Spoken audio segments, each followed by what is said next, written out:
Hello everyone! Gumawa naman tayo ng homemade na kondensada.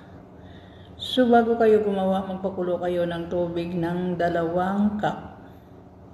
2 cup rin na powder milk. 2 cup rin na sugar na white. Tapos ihalo ninyo na parang maglapot siya. Yun siya.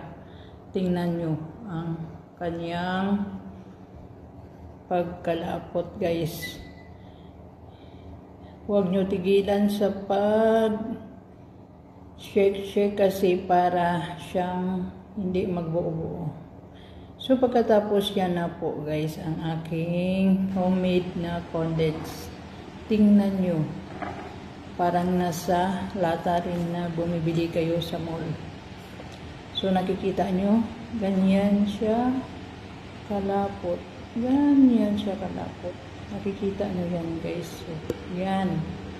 Yan po ang aking ginawa. Diba? Di na kailangan bumili pa kayo.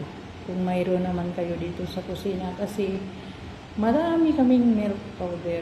So, masasayang lang ma-expire.